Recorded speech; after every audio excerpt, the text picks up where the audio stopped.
तो चलिए अब हम फाइनली शुरू करते हैं। जो PYQ है इसमें पूछा गया which index number method has an upward bias, मतलब इसमें से अपवर्ड बायस किस में आती है, Laspeyres method, Paasche method, Bowley method या फिशर मेथड में।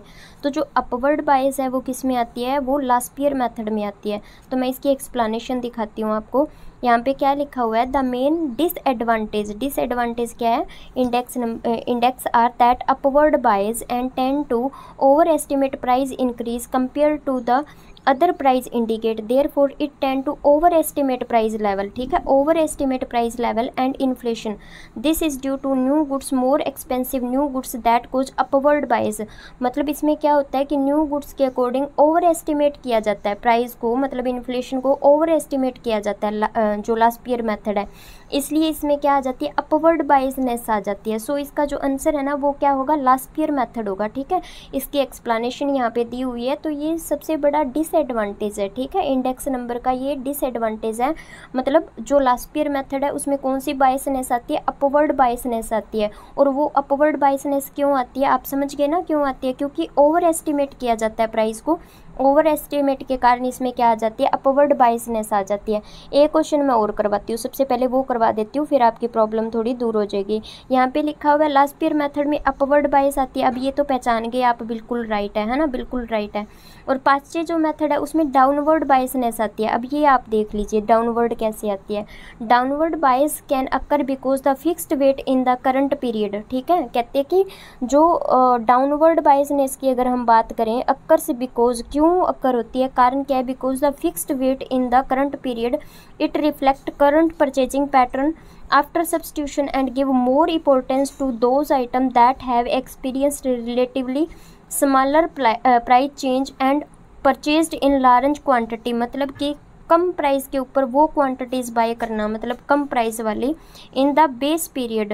तो इसमें कौन सी प्रॉब्लम आ रही है, फिर इसमें डाउनवर्ड बायसनेस की प्रॉब्लम आ रही है। मतलब सिर्फ उन क्वांटिटीज़ को लिया जाता है बेस पीरियड के अकॉर्डिंग, उन क्वांटिटीज़ को लिया जाता है स्मॉलर प्राइस वाली जिनका प्राइस कम होता है और वो ज़्यादा मात्रा में बाय की जाती है। ठीक है, तो उन क्वान्टिटीज़ को लिया जाता है, उसकी वजह से इसमें क्या प्रॉब्लम आ जाती है, डाउनवर्ड बायसनेस की प्रॉब्लम आ जाती है। ठीक है, तो एक तो लास्पियर में इसमें अपवर्ड आती है और पास्चे में कौन सी आती है, डाउनवर्ड बायसनेस आ जाती है। तो ये वाली बात आप याद रखोगे। ठीक है, आपके टॉपिक के अकॉर्डिंग बहुत इंपॉर्टेंट है। उसके बाद हमने ये कर लिया। उसके बाद सेकंड क्वेश्चन हमारे पास है, the rate of fall of MR is more then the AR। जो आपको पता है AR और AR, जो MR और AR कर्व होती है वो डाउनवर्ड स्लोपिंग होती है, इवेंट देयर फॉलिंग, है ना, मोर देन दैट। कहते हैं कि जो MR होती है वो जल्दी फॉल करती है, is more than that of AR। ठीक है, both AR and MR curve are linear and negatively slope. तो ये तो आपको थोड़ी नॉलेज होनी चाहिए, है ना। तो ये मैंने एक क्वेश्चन के टाइप नहीं बनाया, क्वेश्चन था, आप समझ गए कौन सा क्वेश्चन है, मतलब कि A सही है या B सही है या फिर दोनों सही है, या फिर जो सेकंड लाइन है वो फर्स्ट की एक्सप्लेनेशन है ना, इस तरह से क्वेश्चन आते होते हैं। तो आप लोगों ने क्या करना है, इनको अच्छे से रीड आउट करना है और ये देखना है क्या दोनों स्टेटमेंट सही है। अगर दोनों स्टेटमेंट सही है तो क्या सेकंड वाली लाइन फर्स्ट की एक्सप्लेनेशन क्लियर हो रही है इसमें, तो ये दोनों बातें सही है और ये इसको एक्सप्लेन भी कर रही है, समझ गए ना आप लोग। क्योंकि जो MR और AR होती है वो नेगेटिवली स्लोप होती है। ठीक है, दोनों नेगेटिव स्लोप होती है, प्लस जो MR होती है वो जल्दी फास्टली जो AR से वो डाउनवर्ड फॉल करती है। ठीक है, तो ये दोनों बातें बिल्कुल राइट है, क्लियर। तो ये काफ़ी अच्छा पॉइंट है आपका। उसके बाद हमारे पास क्वेश्चन है, अंडर मोनोपोलिस्टिक कंपटीशन की बात हो रही है, the long run average revenue. Long run average revenue की बात आप समझ गए ना, क्या होती है long run average revenue of a firm आना था, is firm is tangent to the negative slope portion of the long run average cost. तो क्या लिखा हुआ है, मोनोपोलिस्टिक कंपटीशन की बात हो रही है। ठीक है, लॉन्ग रन में मोनोपोलिस्टिक कंपटीशन की बात हो रही है, और जो एवरेज कॉस्ट होती है ना वो टेंजेंट करती है किसको, एवरेज रेवेन्यू को, ये बात बोल रहा है। सेकंड में क्या पूछ रहा है, the demand curve facing the firm under monopolistic competition is relatively more elastic. और जो डिमांड कर्व होती है ना मोनोपोलिस्टिक कंपटीशन में वो क्या होती है, मोर इलास्टिक होती है। तो आप ना याद कीजिए और देखिए क्या ये दोनों बातें सही है, बिल्कुल ठीक है। अगर जिसने डायग्राम किया हुआ है, ठीक है, हम लोग मार्केट, हम प्रोडक्शन, देखिए प्रोडक्शन फंक्शन के मैंने आपको 2 लेक्चर करवा दिए, प्रोडक्शन फंक्शन फर्स्ट पार्ट और सेकंड पार्ट मैंने करवा दिया। और एक स्टूडेंट ने मेरे को ये भी बोला था कि marginal rate of technical substitution, elasticity of substitution वाला वो आपने हाफ करवाया, तो वो पूरा करवा दीजिए।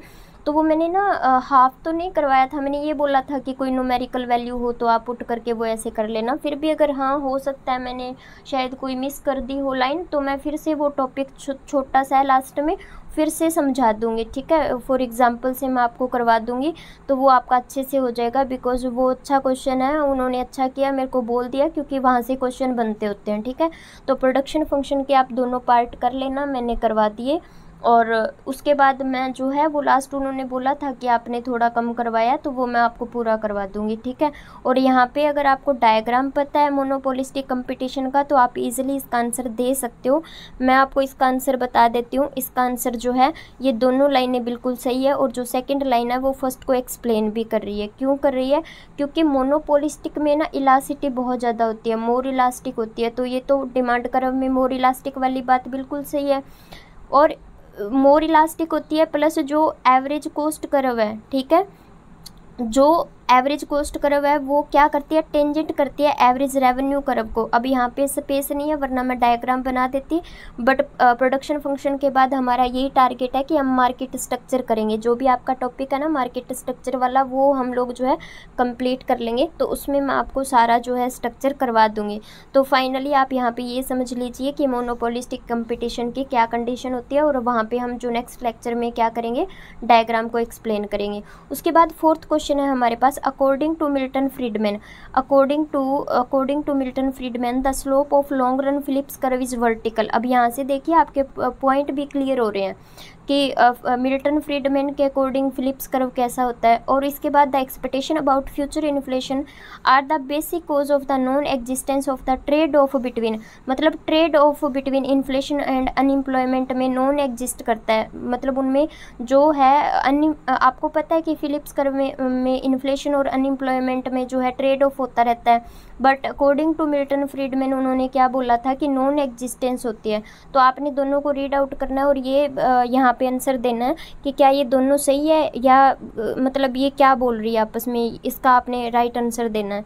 तो मिल्टन फ्रीडमैन के अकॉर्डिंग ये दोनों बातें बिल्कुल सही है और ये इसको एक्सप्लेन भी कर रही है। तो आप ये टॉपिक भी माइंड में सेव कर लो कि मिल्टन फ्रीडमैन के अकॉर्डिंग जो फिलिप्स कर्व है लॉन्ग रन में वो क्या होगा, वर्टिकल होगा, प्लस ट्रेड ऑफ नहीं होगा, इन्फ्लेशन और अनएम्प्लॉयमेंट में नॉन एग्जिस्टेंस होगी, ठीक है, अकॉर्डिंग टू मिल्टन फ्रीडमैन, इसीलिए तो वो वर्टिकल होता है। बाकी तो आपको पता है ना फिलिप्स कर्व कैसे होता है ना, फिलिप कर्व ऐसे बनता है, but according to Milton Friedman ऐसे बिल्कुल वर्टिकल बनता है। सो ये दोनों बातें बिल्कुल सही है, यहाँ पे बिल्कुल सही है, ठीक है। उसके बाद जो हमारे पास क्वेश्चन गिवन है लाइफ साइकिल हाइपोथेसिस के बारे में गिवन है, तो ये दोनों स्टेटमेंट भी आप रीड आउट करोगे और इसका जो आंसर है वो आप यहाँ पे आप बताओगे। Life cycle hypothesis attempt to recall the short run non proportional and long run proportional consumption function. सबसे पहले तो आपको पता होना चाहिए कि लाइफ साइकिल हाइपोथेसिस का व्यूज़ क्या था। तो मैंने लाइफ साइकिल जो ये थ्योरीज है ना, एब्सोल्यूट इनकम, लाइफ साइकिल और रिलेटिव, ये सारा मैंने करवा दिया है। तो आप जो है प्लेलिस्ट में जाके चेक कर लीजिए और वहाँ से थ्योरी कर लेना, अच्छे से करवाया है मैंने वहाँ पे। कोई प्रॉब्लम हो तो आप मेरे से पूछ लेना। तो लाइफ साइकिल के अकॉर्डिंग क्या ये बात सही है? और सेकंड क्या लिखा हुआ है, short run non proportional consumption function imply the APC decline as income increase.